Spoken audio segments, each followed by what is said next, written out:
The governor recently visited with Crestline students and staff to boost morale after that devastating fire destroyed their school.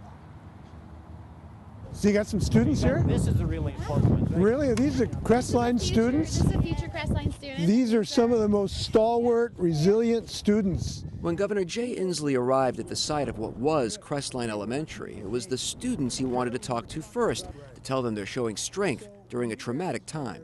But I'm just impressed by the resilience of these students and parents and teachers who've working through this together. It'll probably be a lifetime learning experience for these students as well. Just a few yards away was the wreckage of Crestline, which burned down in February. Superintendent John Dieter gave Inslee the grim tour. Pretty amazing. The whole thing went, like everything, did it? What happened, they think, is it got into the space between the building and the walkway, and went clear around and then burned down before the sprinklers could come on. But it was more than a tour. It was a chance for Superintendent Dieter to lobby for what the district needs, an assurance the state will come through with emergency funding for the new school to rise at this site. So that we can get funds released, state funds released to pay for this building as we're building it, rather than waiting until July of 14 to get money, because we're going to open this in September of 14.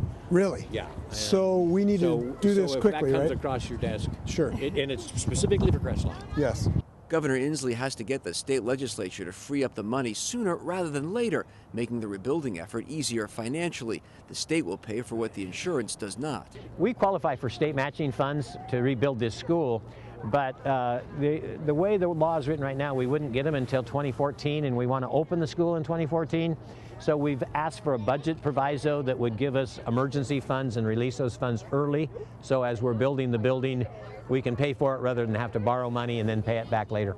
But the state needs to help kick in, and we need a little provision in the law to do that faster rather than later. But it sounds like things are pretty much on track.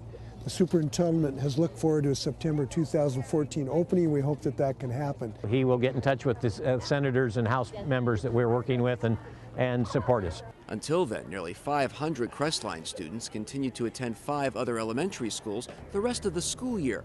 Plans for next fall are to have students attend class in a building leased by the district. Right now, we've put an offer on a lease of a storefront, 65,000 square feet, that we would put temporary classrooms in and run school out of there next year. The governor came to boost morale as much as talk financial business, asking for an autograph from one student who wrote a poem about her experiences after the fire. Could you put your name on these for me? Could you sign these for me? And then I can put these in my desk. And when I need some inspiration, I can take them out of my desk and read them. How's that sound? All right, that is awesome. Another Crestline student, John Kreshak, was singled out for his understanding of how resilient the students, the teachers, and the community have been during a challenging time. And he represents the students in the Crestline Lions because A, he's resilient, and 2, he's brilliant, right? So let's give him a round of applause. Can we? A round of applause for Josh. Good work, buddy. Can I pin this on you? Okay, this is the student of the day here. That little boy who got that apple pen, and that little girl who got to sign a poem that she wrote for him, they'll remember that forever, and that's just wonderful. I felt very happy that he did that, because the pin that he gave me, I'm going to wear it a lot, so it really boosts up my confidence. It's definitely, I've been trying to keep confidence and thinking about the good instead of bad, and trying to just hold it up until the new school is built. That the new school could be ready in such a short time may be a morale booster in itself. To only have to be in an interim site for a year, that is going to be amazing. I can't wait to open up a new building, and 2014 couldn't come quicker. The kids seem pretty jazzed right a moment ago. Oh yeah, they're excited. It's nice to get together too, since we're all separated.